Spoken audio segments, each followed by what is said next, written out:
Hello and welcome to the Best and Worst Pictures podcast. I'm your host, Jake, and with me as always, good host, Ian. Who? And joining us as per usual, my other, I can't even freaking talk today. I'm so excited for dumplings. Yeah, just today. Just as good co-host, Mud. How you doing? You? Me? Oh, What is this me? show? All of us might ask right now. Well, every so often we sit down and do a Best Picture winner, and we decide it's one of the best or worst pictures as compared to the other winners. And this week we're discussing the 47th Best Picture winner ever, which is, of course, none other than the actual hit classic, the 1974 blockbuster hit, The Godfather Part 2. And to start us off, Mud has collected some fun facts, which Ian and I have not heard ahead of time. So with all that out of the way, Mud, take it away.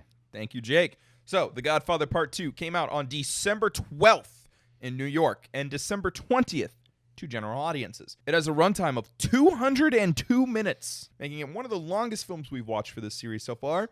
Director was Francis Ford Coppola, returning from Part 1. Other work of his includes The Godfather Part 3. I thought you were going to say part 1 again. No, Bram Stoker's Dracula and Jack. Okay. I picked movies that I didn't talk about last time. Good. Eclectic list. A fun little fact about him, his favorite film is The Apartment. Oh, Well, of course. good taste. Now let's move on to the reception. Ooh, baby. We got a 9.0 out of 10 IMDb, 96% Rotten Tomato critics, 97% Rotten Tomato audience, 90 Metacritic score, and 9.0 Metacritic audience score. Those are Just pretty decent. nines across the board. And the log line on Rotten Tomatoes reads, drawing on strong performances by Al Pacino and Robert De Niro, Francis Ford Coppola's continuation of Mario Puzo's Mafia saga sets new standards for sequels that have yet to be matched or broken. Yeah, that sounds about right. So let's move on to the actors. I only have one new actor for this film, but it's a big one. It's Robert De Niro. Yep.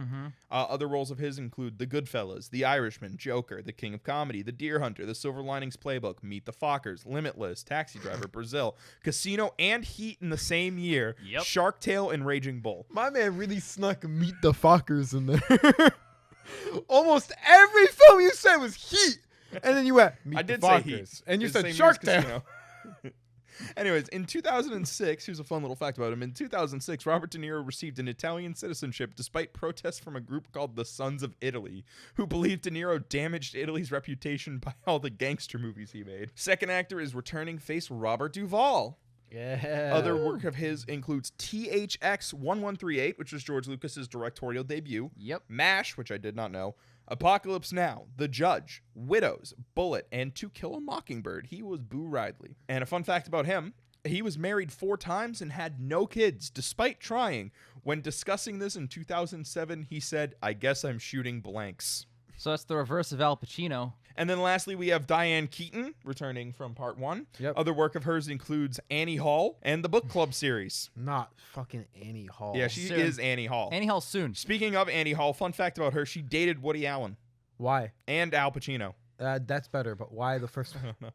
Other films that came out this year include the original Texas Chainsaw Massacre, Yep. Chinatown, Yakuza, Blazing Saddles, Airport 1975, Young Frankenstein, Murder on the Orient Express, The Towering Inferno, The Man with the Golden Gun, The Great Gatsby, The Taking of Pelham 1, 2, 3, the original, Yep. and The Sugarland Express. My man said The Towering Inferno. Like, I don't know that's the O.J. Simpson movie, if I'm not mistaken. Here's a fun fact for you guys before we get into production facts.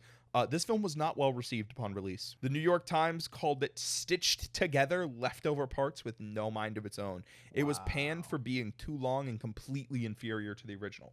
That does not mean it was universally panned, however. Both Robert Ebert and Gene Siskel were quite positive on the film. And of course, public opinion eventually came around. So, fun facts. Robert De Niro almost exclusively speaks Sicilian this entire film, which he learned for the film. Wow. In fact, he only speaks a total of 17 words in English. Huh. Damn. Yep. Coppola did not want to return for the sequel and suggested Scorsese take over, but the producers just rejected this. They said, no, you have to make it.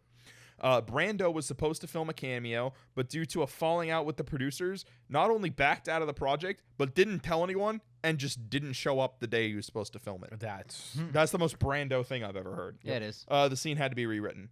Despite being an adaptation of a book, only one chapter of Puzo's book was used to adapt this film. Coppola rewrote the entire script in one night after Pacino expressed displeasure in it. The entire film took over 100 days to complete, and editing of the film took even longer. It was completed the day the film premiered. Oh, wow. Yep. Okay. That's never a good sign. Anyways, award show facts. All 5 best costume nominees this year were from Paramount. One studio. With 11 nominations, The Godfather Part 2 and Chinatown entered the night with the most nominations. Ending the night with 6 wins was The Godfather Part 2, the most awarded. Chinatown won a single award. Chinatown was really Near good. shutout. It won Best Original Screenplay, which, fun fact, meant it beat Francis Ford Coppola, who was nominated for The Conversation. This was also the last year NBC aired the awards, and Jack Lemmon was there presenting Best Actress. Let's go. Now, awards nominated. Theodora Van Runkel was nominated for Best Costume Design, but lost to Theoni V. Aldredge for The Great Gatsby. Talia Shire was nominated for Best Supporting Actress, but lost to Ingrid Bergman for Murder on the Orient Express. Michael Vigazzo and Lee Strasberg both lost Best Supporting Actor to Robert De Niro. Fred Astaire and Jeff Bridges were the other 2 nominees. So Jeff Bridges. yeah, Al Pacino lost Best Actor to Art Carney for his role in Harry and Tonto. This marks the second time that Al Pacino lost for his portrayal of Michael Corleone. Yep. Dustin Hoffman for Lenny, Jack Nicholson for Chinatown, and Albert Finney for Murder on the Orient Express were the other nominees. On to Awards 1. Dean Tavoularis and Angelo P. Graham, art direction, and George R. Nelson, set decoration, took home Best Art Direction, beating Cabaret. Nino Rota and Carmine Corleone took home Best Original Dramatic Score. Coppola and Mario Puzo took home Best Screenplay Adapted from Other Material. Coppola won Best Director, beating Bob Fosse for Lenny, who beat him in 1972 for The Godfather. That's funny. Revenge, bitch. Yep. And Roman Polanski for Chinatown. Oh, no. And then it also won Best Picture, beating Lenny, Chinatown, The Towering Inferno, and The Conversation, which Coppola was also nominated for. Imagine having 2 Best Picture nominated guys for your one director. Mm-hmm. That's nuts. And finally, our Mary Pickford fact. Woo! Coquette from 1929, the second Academy Award show, was the only nomination and only win Mary Pickford ever received for an Academy Award from the Academy she helped found. Wow. I think it's very, very funny that you mentioned everyone's favorite Ingrid Bergman earlier, because notably in the first one, would you love me more if I was Ingrid Bergman? Great line. Great excellent line. Saying that I'm excited for this is Understatement. like one of the most understatements you could say. I'm cutting to the point. This is the end of the intro. We're watching the movie. So we just watched Godfather Part 2. How do we feel? I feel great. Admittedly, I'm very tired. Same. Bruh. But hey, it's a 3.5 hour epic. What are you gonna do? Watch it. Yeah, Yeah. exactly. It's a 3.5 hour epic that, in my opinion, didn't feel like 3.5 hours. In my opinion, it very much felt 3.5. I felt every hour of this film. Yeah, but I like every part of it. I'm not saying I didn't enjoy it. I'm just saying I was very aware of time going by. With The Godfather Part 1, we were on the 3rd act before I even realized it. Mhm. With this one, I felt it, and I think the reason I felt it is actually cutting back and forth between Michael and Vito. That's right, Because you're every time that happened, It gives you a break to think. yeah, and be like, Yeah. oh, wow. And they aren't quick cuts back and forth. yeah, you're like- left like anticipating It's the like next 30 chapter. to 40 minutes each. The thing is, like, they both lead in so well to their next respective scenes that, like, when they end and they go to a different one, you're like, damn, I want to see the rest of that. But You're- that applies both ways. You're right, but I think there's also just that little bit of immersion breaking. where Yeah, it's just no, like, you're right. oh, we're back in the past now. I think my favorite thing about that, though, most of the time, barring like the first transition where it told you the day and time and everything to establish everything, the transitions between it were pretty Very solid, creative. very creative. They never tell you when it's transitioning. You have to rely on the context clues. There were a couple times where we were like, wait, what's going on? Who is that? And yeah, then and you were like, no, this is still. I'm like, no, this is definitely Vito. And yeah, because it was definitely Robert Vito. De Niro with a mustache looks Mhm. a lot like John Cazale. Yeah. Cazale? Caviezel, Jim Caviezel? Caviezel. Jim Caviezel. Fredo. Yeah, Jim Yeah. Caviezel. Different guy entirely. Yeah. No, I does, totally you're right. agree with what you're saying. This is such a wonderful freaking series, and it's so fun that we get to watch both. I don't think there's another Best Picture situation where 2 in the same series have won. Wait, Nope. the Sting 2 didn't win? Sting 2 did not win. I don't think there is a Sting. Yes, there is. There, Okay. yeah, it's Well, not it good. didn't win. Lord of the Rings 3 won, but Yep. not 1 or 2, even though all 3 were nominated. Even though it Yep. has more Academy Awards than years have been alive. So here we are with Godfather Part 2. Can I just say that this is one of the best acted movies I've ever seen? Yeah. Like ever. I think so too. I think the only person who I am not that big of a fan of their performance is Diane Keaton. I kind of liked her. I liked her a lot. A little too stiff. Her, especially during that scene of big emotion where she's telling Michael, it just didn't feel. The abortion scene? Yeah, it didn't feel as No, I really powerful liked it. as really I liked think it could have. It felt like every time she said the word abortion, like she felt like she was driving a knife into Michael's chest. Yes. And Like that was her. Like that word was her taking back power from him. yeah, Mm-hmm. and I think to give credit for where you are, I think his face slowly getting angrier and angrier in that scene was part of the reason why there. So 80% of Al Pacino's acting power is in his eyes. Yes. And that is so it's one of those situations where you have a very talented actor where any emotion that character is feeling, you can see on his face before he says any of his lines. Yep. And that is so difficult to get so perfect this well. Like this level of acting is like, yeah, if you're trying to be an actor in the business, you should watch The Godfathers and like just take notes. No, you should watch On the Waterfront with Marlon Brando. You Now, should he's as one. well. good one. You should as well. Just watch Marlon Brando movies. Yeah, like The Godfather. Yep. Apocalypse Now. Also with Robert Duvall. Yeah. Also a Coppola. Hold on. Yeah. Yep. We love. There's a chance that Pacino in this, I'll just include both movies because they're kind of the same movie. Yes. Maybe in my top 5 performances, maybe ever. I don't Yeah. know. I have to think about it. He's phenomenal. He's genuinely phenomenal. Mm-hmm. And I think that is accredited partly to the writing. I think if these films are not as well written, well adapted, well made in general, that it's you don't get as strong of something there. You know what I mean? I'm not disagreeing with you, but I do think that is selling short just Patino's acting. Oh no, I'm not trying to sell him short So- at all. He's insanely talented. I can come up with an exact scene to support my argument. The scene when they're in Havana and Fredo lets it slip that he does know Johnny. You can see him bury his hands into his face. Yes, and there's a good close up of it. Yeah. In the script, that might just say Fredo line, and then the stage directions might just be Michael disappointed. Michael is shocked. Yeah. Yep. That might be all the direction he got. I don't know. I've never seen the Mhm. script. But Al Pacino makes it clear. Like, I'm like, oh my God, Michael's having a physical reaction to this news that his brother, his last brother, Yeah. the only one of his family Yeah. who is not only still with him, but has always been on his side, has betrayed him. Yep. Because Connie's still alive. Connie sucks. Yeah, she hasn't really been involved. Yeah, she's not really in the film, which makes me surprised that Talia Shire got a Best Supporting Actress nomination. She's not in the film. No, but when she's in the film for the whole 15 minutes, she's really good. Like, she's excellent. Maybe it's just a weak year for supporting actresses. Who knows? That scene you're talking about, Mud, that stuck out to me because that scene I was watching and I was like, every aspect of filmmaking in that scene is perfect. The Yeah. lighting is perfect. The acting is The perfect. framing is perfect. Framing is perfect. The writing, the pacing, the score, the music, because the music was diegetic. Every part of it was perfectly done. The only thing I didn't like about that scene, You're wrong. Fredo says Johnny's name twice. I don't know why, but that bothered me. He's drunk. I know he was drunk, but I wish he had just said it once so that, like, it just goes right by and Michael, like, almost misses it and he's like, wait, what? I don't know.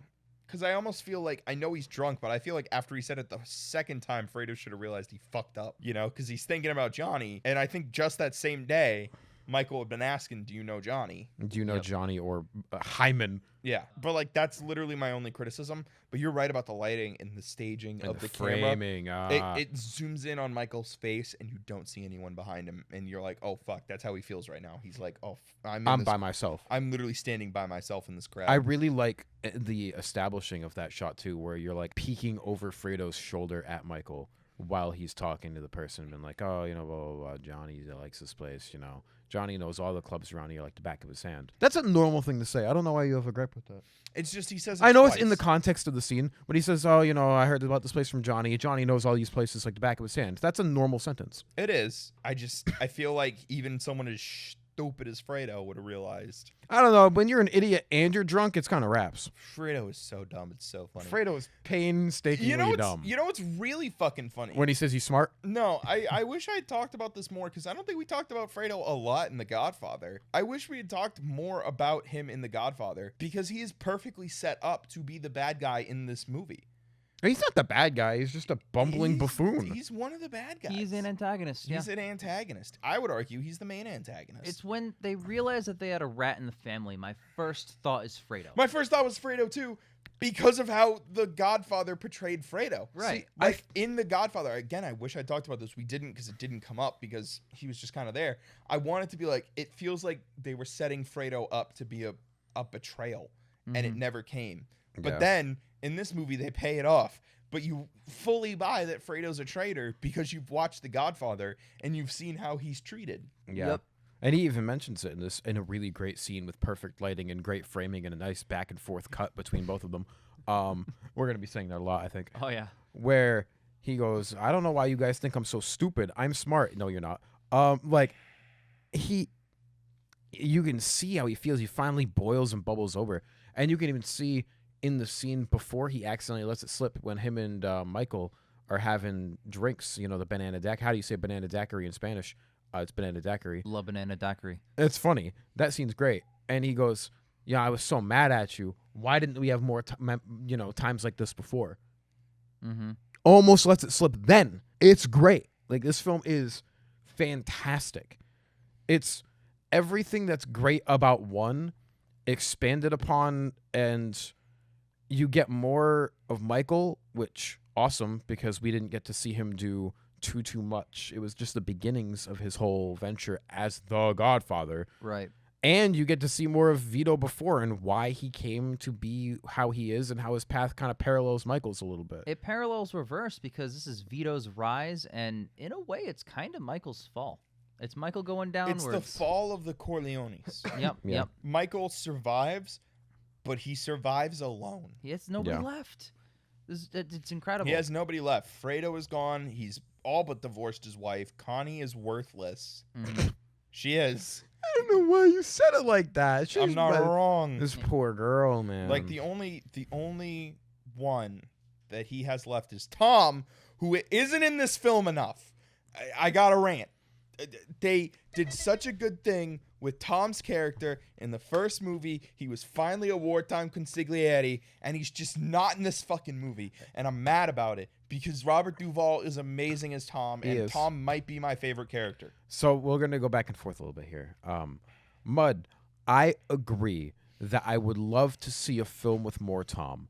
But for the script and the story that we have about him finally becoming the wartime consigliere is important for the last film. This isn't wartime. This is more about the personal relationships between Michael and his family and the breaking down of those. And it makes sense for Tom not to be super involved in those matters. I'm going to counter you because Tom is his family. Both movies very well established. Tom is an adopted son of the Corleones. But with the parallels for Vito, his friends started taking down Don Ciccio and Don Francio. Don Fucciacci or Fernucci. Fernucci, yeah. He takes down Fernucci and Ciccio. And it's about him gaining everything in his family and friends and then dispatching those people. While Michael in this film is also dispatching people. He dispatches Hyman and he dispatches, his brother. And losing, because he lost Santino last film. It's about him losing the rest of what he has, his wife, possibly his kids, his brother, even the whole mafia business in general with the court case, like that kind of strife. Tom is in those scenes, which are important. He is the voice of the family in those scenes because obviously you don't want Michael taking care of that. He gets to have his wartime moments in that scene, and I think that scene is like the court scenes are brilliant. They are brilliant. And You're absolutely right. That's a good half-hour chunk where Tom feels like almost the main character and is also sprinkled in through the rest of the movie. And I understand the movie's really long and only having an hour, maybe an hour and a half of Tom isn't great for that hour, like 3.5 hours. But I think he's used perfectly for the important things and not accidentally bloating anything. I think he could have been added to several moments because I feel like they kind of make it seem like Michael isn't taking advice, or he's taking advice from like several different people, and it just feels like Tom should be in those scenes. He's the consigliere. He's meant to be the most trusted advisor. Yeah, but I could agree that there are a couple scenes. There are a couple ones that I'm thinking about, but overall, you can't say he's severely underutilized. I think it's a minute amount. I think they used him the minimum amount to make it that he isn't underutilized. Yeah. But it's like how a 70 is a passing grade. I'd say it's closer to like 85-ish. I think I'd give it an 80 at best. I just like Tom. That's He's fair. such a I've been good pretty character. quiet. I'll chime in, I suppose. I love Tom. I love one of the best parts about the series, besides everything, is the characters. besides everything. Besides every single part. Yeah. And the thing is, for me, Tom's presence or absence wasn't all that impactful to me because I love all of the characters. So That's fair. it's not like he's my standout, and it's like when they go to Fredo, I'm like, oh, now they're going to Fredo. God damn it! Like I'm still in it. I mean, I definitely felt that. I was Well, fucking fair. asshole again. But This as far as the dickhead. plot goes, This yeah. is dumbass. Oh man, they're going back to Skylar's plot. Fuck this. Yeah, exactly. Did Skylar have a plot? But no. So I don't know. I was in it the whole time. This movie did the same thing the first one did for me, which is just absorbed me in for an exorbitant amount of time. Like it transported me. It was so hard to take notes because I know I'm just sitting there just letting this movie happen I'm to me. fully off the dome right now. I didn't take a single note. I also didn't take a single note. Wow, And I took 3. I'm better than you guys by 300%. that's not true. It means you're worse because you can't think and you have to write things down. Like More an like- old man. 300% of 0 is still 0. Yeah, so this movie's fantastic, as if that was ever a secret. But like, I don't know, this 10. movie hits different. We all slotted it before we recorded. Like, we all just knew as soon as the movie was over. Like, oh yeah, we're putting it in the list. Yeah, honestly, I think we all it's in the same place. another Francis Ford Coppola masterclass of writing, using lighting to your effectiveness, using clever framing to your effectiveness, airtight script. Like Yeah, some of the best cinematography, like maybe ever. To speak about the lighting thing, there was I would call it a bit of a motif, and it's executed greatly. And it's basically when Michael does Don stuff, there will be a shot, like a wide shot, like a two-person shot, and it'll be with warm light, and then it'll cut in, and Michael will like, I'm the Don, let me do my Don thing, you know, like he'll make a declaration, you know, a Don Yeah. declaration. And then it cuts out and the light's cold. And that happens like 2 or 3 times over the course of the movie. Well, and I really like that because for him, it's that warm light of like, yeah, I'm great. I know what I'm doing. Like that power, basically. Yes. And the second it wide cuts to more people, it's cold because you can see it negatively infecting everything around him. Mm-hmm. That's awesome. And like I was mentioning, the scene with Fredo where Fredo breaks down, Michael has warm light from the window on him. Fredo looks gray because he's done. He's toast. He's fucked. And once Michael cuts Fredo off, it cuts to that wide shot, and the lighting is ice cold. Yep. Same thing with the ending scene of the film. Like, Oh yeah, the flashback scene. yeah, the flashback scene where they're at dinner waiting for Marlon Brando and he doesn't show up on screen.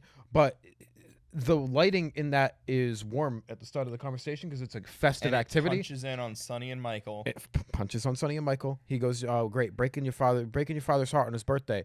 Cuts back out, cold lighting. Not only that, you know who's gone? Fredo. Fredo. Scene right after Fredo dies. Yep, it's great. It's awesome. So much clever filmmaking.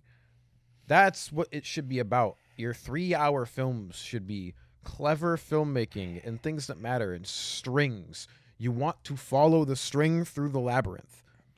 You want to reward your audience. Yes, for and this paying is attention. so rewarding. Both of these films are so rewarding to watch. They even keep up the orange motif. yes. They do. I really appreciated that because I've only ever heard it's in the first one. And it's not as prevalent in the second one. That being said, I think a It's lot less still people, there. I think a lot less people die in the second one. That's true. There are very, very few little nitpicky things where you can be like, oh, sometimes Diane Keaton's a little stiff, in my opinion, or like, well, like that's whining. As a bitch. You're a whiner. Me. I'm looking at a reflective piece of glass that I can't see in because it's pitch black in this room. We don't like lights or outside. We're here. an audio medium. We don't need lights. Yeah. No, Well, definitely we don't like not. lights or grass. Darkness is Um, great. You don't like grass. I've touched more grass than you guys today. That's not even We all true. went out at the same time. Yeah, that's true. Like, I just think that I don't even know what can follow this up. Godfather Not Godfather 3. part. Not even the Godfather in the whole series. Like in the best the pictures in next general, film that we have to watch. is considered one of the greatest films ever made. One Flew Over the Cuckoo's It's Nest, one right? of the only 3 films to win the Big 5. And if you told me it was the Godfather Part 3, I'd be more excited. And I know it's not as good as 1 and 2, and I'd be more excited still. That's how like the Godfather Part 3 could be 2 hours of Al Pacino shitting in a bucket, 4 hours, Ian. and I would have known. It's a You Godfather. know that going in, and I'd be like, yeah, well, what if it's great? Because I have 7 hours of evidence from the first 2 films that they're great. I have, what is it, 6.5 hours? About 6.5 hours of peak. It's Yep. like all 3 of the first John Wick films of peak. I completely agree. I do want to say, however, we're only talking about half the movie here. We have not talked about Vito's story yet. Vito's story is great. Learning more about Vito, because you only know him as this imposing figure in the first one. And I think if they prefaced this in the first one with his story, it would be a lesser film for it. If the first one was just about Vito, it wouldn't be as good. And here's why. The first shot that we see of Vito, where we talked about this, and I'm going to reiterate what we talked about, where you see the guy pleading and begging for him and talking, and he doesn't say a word, and then you just cut to his face, and then he starts, where it's like the whole conversation is panning around the room slowly. That is the best way to introduce this character. If you introduced this character as a young man, did the whole story for like the, let's say 30, 40 minutes, and then cut-ish to present day, and then did that, it would lose so much impact. So I think learning about how he got to be as stone cold in the first one, in the second one, doesn't undercut anything, shows you everything that you want to know, because obviously you want to learn more about these characters because they're so goddamn interesting, and just enhances it by paralleling it with Michael's story. That, oh god, it's just fantastic. So, yeah, I have a fun little fact for you guys. Remember how I said during the fun facts that only a single chapter of the book The Godfather was used to make this film? Mm-hmm. It was Vito's story. Sure. It was a single chapter that summarized Vito's origin, and they expanded on it, and they expanded on it beautifully. Yeah, it's And very well done. I think the intro on Ellis Island might be one of my favorite film intros ever. I'm not even kidding. I'm not even exaggerating. Just like the opening of this kid completely by himself. I don't know. It just hit me. I was invested. I was super invested. It's such a great payoff at the end of the movie, too, when he finally kills him the way he does. It's like, oh, everything. I know it's a literal full circle moment because, like, that's how stories work. But, like, it's so earned because you've been with this character for so long and you've seen his struggle and start at, like, literally the bottom of the bottom, which is just you're thrown into this country with nothing, good luck. And then Not even parents. Not even parents. You got fucking Yeah. nothing. And you end up powerful enough where you can go back, take him down, come back, and be Don Corleone. Like, that's incredible. That is incredible stuff. And it's got that thing that I love, that City of God ending where the cycle of violence begins again. Yep. But a little bit more violent than last time. Sure. Yeah.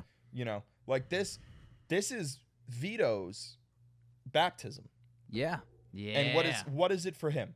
It's stabbing a guy in the chest and then running back to his car. Yeah. What did Michael do? Michael organized 5 simultaneous hits on the same day that his son was baptized in a church. Yep. Like, Big time. the parallels there, you know, like Yeah. that's how Vito got his start. And you think about, like, in the first film, how much power Vito had. It's honestly like He exudes it. Breaking Bad-esque, Mhm. in a sense, where like by the end of the series, Walter White is this criminal mastermind wanted by the entire country. People fear him, right? Yep. Like his name alone. And then you watch season 1, and the first time he kills somebody, he's wearing nothing but underwear.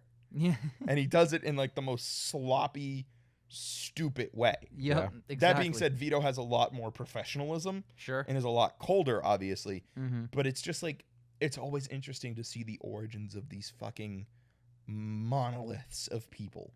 Vito felt larger than fucking life in that first film. It felt like he had always been this. Yeah. From the moment he was born, he was Mhm. the Godfather. He was Don Vito Corleone. And we see in this origin, he worked at a fucking grocery store. Mm-hmm. Yeah. He was a fucking butcher He was. Yeah. before he became Don Corleone. Exactly. And you never know. And Yeah. it just adds that he had Sonny and Connie and Fredo before he became the Don. Yeah. Yeah. They're Like- all little kids. They were little kids. Like, I was half expecting Tom to be there. Again, I mean, need more Tom, please. But like, it's one of those things where you're like, oh shit, like you just kind of expect that, like, no, Vito built his criminal empire, then he had kids. No, he was a father. He He already was before he had started anything. Yeah, and then he chose to do this, and it's, I don't know. I think that adds more weight to Vito's character because, like, how old could these kids have been? You know? I think part of it too was the desperation because he had a wife and kids and just lost his job. You can get another median dead end, whatever. Yeah. Or he saw how expensive the rug was that he took with that guy. And then how fucked up Finucci was being to everybody. And he went, I can do this and help people. And that's what he decided to do, where he decided to help the tenant at the apartment complex. Yep. And then he even got her less afterwards because he, hey, listen, I need a favor. And he's everything. It started everything. No, you're absolutely right. Like, Yeah. that's exactly what it was. And it's beautiful to watch. This might be so stupid because I am definitely the first one to complain about relying on callbacks. It kind of bothers me that never once does Vito say, I'm going to make him an offer he can't refuse. It doesn't bother me because the only offer that was made was him and Finucci before he fucking murdered the guy. It was heavily implied that was the offer. I know. I just So- wish he had said that maybe in Sicilian. Yeah. Just like, what are you going to do? I'll make an offer he can't refuse. He did say, that's not, what kind of offer are you going to do? It's not your It business. feels like, Yeah. it felt like, you know what it felt like, Ian? What? Felt like getting to the end of the Snyder Cut and Joker doesn't say we live in a society. No! Didn't feel like that at all. I didn't want it. Wow. I wanted it so bad. I And didn't it want it didn't until I happen. heard it, and then I And now I'm wanted it. angry. Yeah. No, That's funny. look, that's me bitching and nitpicking. But like, Robert Duvall as Tom was great. But what I meant was Robert De Niro as Vito knocked it out of the park. Yeah, he did a great job. I am largely familiar with De Niro's later work. And I like De Niro. Don't get me wrong. Like, Yeah. I'm not trying to shit on him or anything. The Irishman's great. He's good in Joker. But to see him so young and so committed to the craft of acting, because how do I put this? De Niro now, it's just like, yeah, that's Robert De Niro. yeah. It's always great to go back and see these legends of today, like in their early years, and you're like, oh shit, no, this guy was committed to acting back in the day. Like, this was his I passion. mean, he's still committed to He's still acting. committed, but he's older. He takes things a little slower. Like, he's De Niro. I mean, you said later work. Like, what have you seen any of his like 90s and 80s stuff? No, I haven't. Okay. I really don't think I've seen So anything. no like Raging Bull, Nope. Taxi Driver, nothing like that. Mm-mm. No Once Everything Upon I've a seen Time Once Upon a Time in America, I think. Everything I've seen of him is Goodfellas Beyond. 2000s Beyond. Have you seen Goodfellas? I've seen Goodfellas. He's there. You go. So He's there's, good in it. Like one. But like, my point is, like, he's so young and he's so full of like passion. in this role. Like he is Vito Corleone. Yep. He That's- embodies it. I mean, yeah, he definitively is in this film. You know what I mean? I know. Like, it. Especially since the older version of someone, it's hard when you have Marlon Brando is one of the best actors of all time. B, someone like that playing a character, and then you have to take the role after. Not only that, you have to play a younger version of the character. Yep. Mhm. And you have to like You're make setting people believe that you would grow. you this character are will grow up to setting be Marlon someone up Brando. for an impossible task doing something like that. And we had this conversation, and I'm going to bring it a little bit into a strange place here. You guys remember when Solo: A Star Wars Story was announced? That's Yes. such a strange place. It's a strange place. No, I follow But exactly where you're going. You with have this. to follow up Harrison Ford's Han Solo. And it's a young, not super established actor that they picked. And he did okay, but I think he did good. he did okay. I'm not going to say he did good or bad. He was fine. He was a serviceable actor in the role. But it didn't feel the same. This film, you completely understand how everything went. Felt like the same character, did a great job. You understand the crescendo. He did it. He took Marlon Brando's character and made me believe that this was the younger version of him, despite it being a different person. And that is genuinely impressive. Mm-hmm. That takes a lot, because that is fucking difficult. Even when you have reboots of characters that are beloved and established, like, you really think after Michael Keaton Batman, everyone was like excited for the next guy? No, they're like, I want Michael Keaton. Falcon. You think after Christian Bale's Batman, I'm gonna keep just saying Batman, I guess, that people were like, He's oh like boy, the most Ben rebooted- Affleck. He's the most rebooted character. No one's like, you have to follow up those legendary performances, and you have to follow up Marlon fucking Brando. Only 2 years before. Good fucking luck. And you know what he did? Yeah, I'm gonna do just as good of a job as one of the best guys ever. Mm-hmm. He did it. He did. That's genuinely impressive. He did. So And it was. yeah, I want to bring up a point of conversation that we started to have. I didn't. You guys started to have during the movie, and then you guys were both like, "Okay, let's actually wait till the end to talk about it." Is it Oh, more yeah. about Tom? So No, no, I think it's Fredo. I want to talk about what's up with Fredo. Do you think he deserved it? Yeah. Like, what's going on? He betrayed the family. No, Alright. fuck him. He sucked. We did talk about this a little bit. Yeah. Who wants to start? I'll I guess start. Mud started already. I'll What was- also what was- start. What was your? I We're- don't so even we're gonna remember what start your at the point same was. time. So but let's just talk over each other like uncut Yeah. gems. He was I a really traitor think and he that was a rat. honestly- You were kidding, right? Just don't talk about each other. That was fucking terrible. People can't listen to us. Go ahead, Mud. I'll let you say. No, yours. you start. All right, Mud. Fredo's a fucking idiot. Fredo was harboring some kind of anger, but it wouldn't have been a betrayal anger. It was just, why did I get looked over? Why am I always getting looked over? And he, in his stupidity and like little man syndrome, basically about it. Yeah. He made a poor decision and it got him killed. Yeah. He did. I don't think, I understand, it's a betrayal, but I don't think he's a rat. I think he's easily manipulated. You can see it in the first one too. Exactly. No, you're dead on. He is easily manipulated, and he betrayed the family, and he got what he fucking deserved. Robert De Niro. He is not worth keeping around. He's a liability, and he would never be able to comprehend that it was his fault. He would always find an excuse. He would always say, be rational, be reasonable. I'm your brother. No, he was never going to take responsibility for this. And that's clear from the first fucking movie. In the first movie, there's a scene where Michael lectures Fredo about talking against Never talking family. against the family. Never fucking question me in front of others. It And was in the Fredo- nightclub that they sent him to. Yep. It's a very To similar get scene rid of him.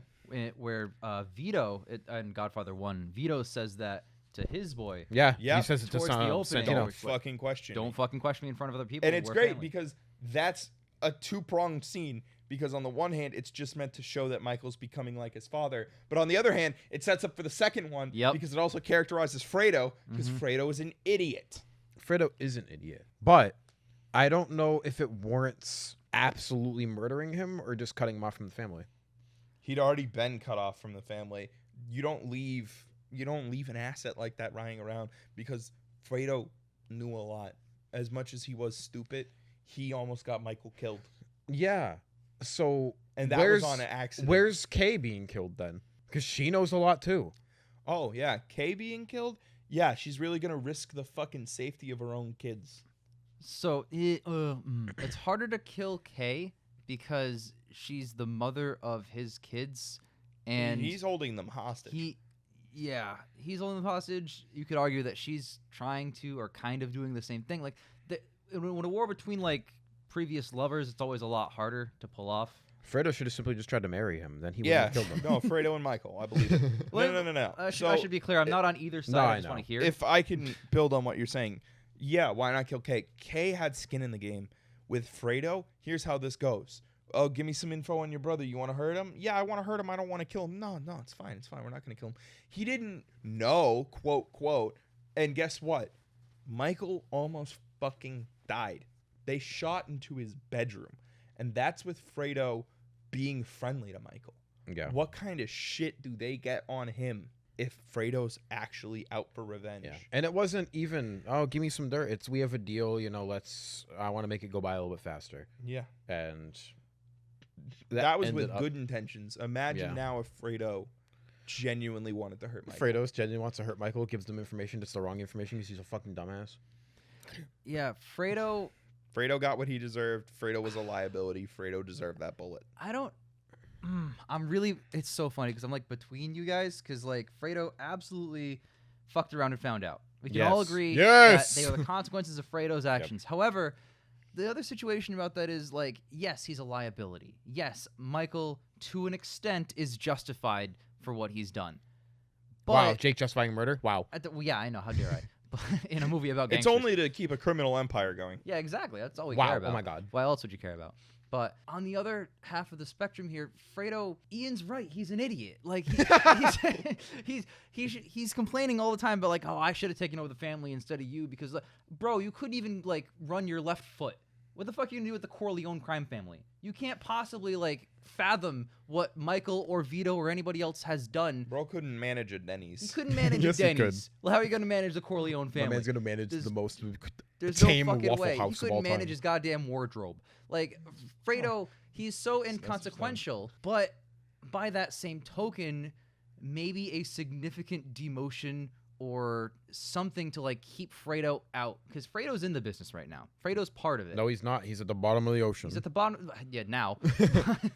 But every time Fredo's been in something, Michael has to come over and fucking fix it. That's what I mean. Fucks it up. That's what I mean. So get him out. Maybe there's a way where Michael could have been like, all right, Fredo, here's the thing. It's not working out. In lieu of me literally executing you, and he can make that clear to him, go to Kansas and live, I don't know, like go and leave. Go to Smallville, Kansas. I'm just saying there's more than just killing him as an option, and I feel like Michael drove straight to number one. Well, he's pretty angry. He almost got assassinated with his wife in the middle of that bedroom, so fair. Maybe it would have been better if she died. Michael can't take that risk. Fredo is a liability, and if there's one thing that the ending of Godfather 1 made clear, it's that Michael is ruthless. Yeah. He is. That's and the his most secured option I wouldn't have wanted him to pull the punch. That's fair. No. You can't make exceptions, not even for family. I like how out of the 3 boys that Vito had, it's like Goldilocks and the 3 bears. This one's too tough. This one's too hot-headed. This one's too fucking stupid. This one's just right. Yeah. Mm-hmm. And of course, the one that's just right is the one that didn't even want it. Yep. And like, there's also the fact of like the resentment Fredo felt. He makes it clear. Yes. I'm your older brother. I got skipped over. Yep. But here's the thing. And you're taking care of me? Guess what, dude? Yeah. The family is Monier. You weren't worthy. Mm. Yeah, it's rough. Yeah. You know? And I feel bad for Fredo too, because he does have a point. Yeah. He feels like he's competent enough. Now, whether or not the results show that is a different I story. don't give a shit what he feels. But you have to understand from his standpoint. He needs to swallow his pride. Yeah, he did do things correctly. That is a fact. There are points that he does the right thing. There are points where he does the right thing. So But overall, he he's a takes fuck-up. those things and goes, I do a good job most of the time. I only messed up occasionally, but you still messed up. Yeah, exactly. The Don can't mess up. Mm-hmm. He can. It just has He severe can't mess up ramifications. as much as Fredo does. He has severe ramifications if he Yeah, does. bro. You saw that with Santino. Consequences have actions. Yeah. Oh Whether no. I agree with it or know not, what I I meant. will say it is perfectly in character for Michael to kill him. Yeah. Yes. I'm proposing other solutions, but I agree like what you said, Mud. He's ruthless. He has to be. He's the only one who is. It's just strange to see him that ruthless with Fredo, but less ruthless besides beating his wife with Kate. well, yeah, but Because I like there how- is a scenario where I can see him. You know, mommy had a car accident, like, you know. Yeah, but like, it's tough because while I agree that like it felt a little too heartless, there's that scene after Fredo's death. It's kind of the end of the movie where he's just like sitting in that chair, and again, Al Pacino's incredibly talented facial acting. You can see him completely torn up. While barely moving, he's able to convey that he's completely torn up. He about didn't it. want to do it. Yeah. You know, he didn't want to do it, and he felt like he That had was like to. the He hard gave decision. Fredo so many chances. He did. Yeah. He gave him 2 movies worth of chances, and he finally is torn up about it so much to the point where like he's like, "Fuck, I have to make the most difficult decision maybe ever." Even more than like the divorce or whatever with his like whatever. Like this is probably the most difficult decision he's ever made in the series. One of the things too that it feels like maybe he's getting a little sloppy because at the end of the film they kill like terminal ill cancer patient Hyman mid interview at the new country he just got popped off at. Yep. My man dropped new country just dropped. All right, cool. I'll spend the last 6 months of my life here. And he starts talking to the media, and the guy just walks up to him and blasts him. Day Point one. blank puts the gun in his chest. It's funny because That feels sloppy. That assassin was like 10 feet away. He walked up most of that 10 feet and pulled the gun to his chest to shoot him. Like, come on, it's a ranged weapon. A, that feels sloppy. B, he failed to kill that guy earlier too, which was also sloppy. He did. Yeah. Like it feels like not only are his familiar relationships kind of taking a hit, but what he's doing is too. I like it because it shows that Michael's mortal. Michael can bleed. Yeah. Yep. All Michael's been doing for the past 3.5 hours Is making the correct decisions. trying to make the decisions to keep the family together in both respects, which is the crime family and his personal family, and trying to keep everybody on the same page and everybody together. And that is so difficult to do to the point where he has to execute his only brother left because the other one's dead. His only brother. Just one. No one else. No one Fuck else. Sonny. Although Yeah. Sonny returning in the end is great. I Yeah. love that. I love That Sonny. was a great scene. I love the Because- scene, and it was almost a full Corleone reunion when they got Brando in, but oh well. But yeah, Oh, actually, speaking of that, this is more of a thing with the first film. They mention Sonny and Fredo and Michael and Connie's mom a lot in the first one, but she's never on screen. She Yep. sings at the wedding. She's at the very beginning of the film. Yes, but she And then is it's not on screen for the rest of the 2 hours. Yeah. So in this film, when they were like, as long as my mom's alive, we're not touching him. In the back of my mind, I was like, their mom's alive? Yeah. Didn't she die? No, he visits her earlier in the film. Before that. so Listen, man, when 3 hours. when he No, I get it. says, "Oh, hey, as long as my mom's alive, he's not gonna die." To me, it's like, okay, ticking time clock. Oh, How soon until where's she the dies? orange? Yeah, where's the orange? She's got the I mean, oranges. dude, they cut to her funeral, and instantly I'm like, that's it? That funeral was like 3 scenes later. I was like, yeah, that's about on Fredo's track. gone. That Fredo makes is sense. Yep. Gone. But he keeps Fredo alive longer than I Lull him thought. into a false sense of security, you know? You keep your friends close. Yeah, I like. Oh my god. He literally he did the thing that he said he was going to do with Hyman where he's like, "Oh, I'm going to keep him friendly, you know. I don't want him to know anything." And then he gave Fredo a big hug at the wedding, let him fish with his kid, and then Yep. oopsie Yeah, poopsie. The scene where she calls the kid back and Fredo puts the kid back on the dock, and you just see just dread is all over his face. He knows. He knows what's he's gonna Be happening. like, die. hey, you know what? I'm not fishing today And either. you know what? They cut to the boat, and Fredo's saying grace. He's Yep. saying Hail Mary. He's Yep. been Hail Marys. Yep.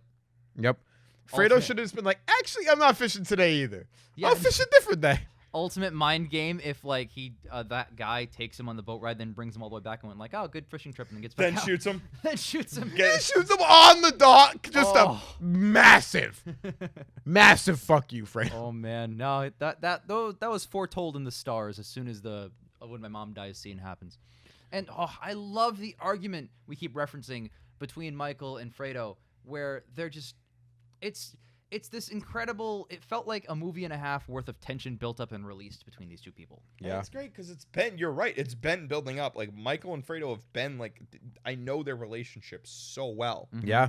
And it's been so strained, but rarely do you see them have at each other. They're usually like on the same side with like that tension, and now you finally see it come to fruition. Yeah. And Fredo just unleashes all of his problems and his trauma, and it's never my fault. It's always someone else's fault. Is like this whole thing. But Michael is just all business. Like, hey, are you gonna say anything? Did you say something? Blah blah blah. Like that whole shebang.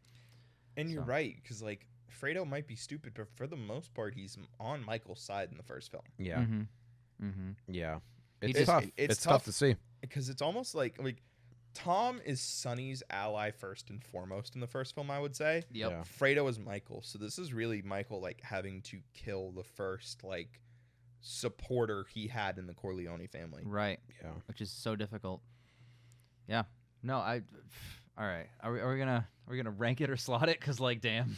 I don't know. Yeah. The Godfather Part 1 and 2 are both 10s, and they're both my favorite Best Picture. Yeah, it's what I figured. That's exactly what it is. This Uh, is just one really long film. I don't know how else to put it. yeah. I would love to watch this film in chronological order. Yes, that'd be so cool. Yeah. I Start mean, with all the Vito shit, do the flashback at the end of 2, watch all the 1, watch the Michael stuff from 2. Yep, that sounds super interesting. but for me, it's a 10. Both of them are the Godfather 1 and 2, just the Godfather in general, is the best, and the worst is everyone's favorite film, GG. So The best is The Godfather. Part 1 and 2. No, just The Godfather. And the worst is The Greatest Show on Earth. where does this rank, Mud? Oh, number 2. Yeah, that's what I Godfather thought. Part 2. Well, yes, it's number 2. I feel like you guys are speaking the same language here because I'm also on that. The best is The Godfather. My number 2 is The Godfather Part 2. They're kind of neck and neck, but like yeah. for me, this is just me. By like the thinnest split hairs, I think I prefer Godfather 1. Oh, yeah. Just the thinnest. It's so difficult. It's, if I can hearken, we've been making a lot of callbacks to other content that we've recorded. It's how I prefer Indiana Jones and the Last Crusade to Indiana Jones and the Raiders of the Lost Ark. That's me with Raiders over And Last Last Crusade. Crusade. It's That is so by weird. with Last Crusade over Raiders. It's by the thinnest, razor thin. Exactly. Like you got to put that shit in a spreadsheet and zoom in to see the fucking That's pixel exactly it. difference. That is how I feel about Raiders over Crusade. They're both basically perfect, and that's exactly what Godfather 1 and 2 Yeah. are. So, yeah. Godfather's my favorite. It doesn't even matter. I'll have to clarify which one. And then least favorite is Tom Jones. So with that, Next, we get one of the best films ever made, apparently. We do. Well, they're all kind of. One Flew Over the Cuckoo's Nest with Two articles. Jack Nicholson.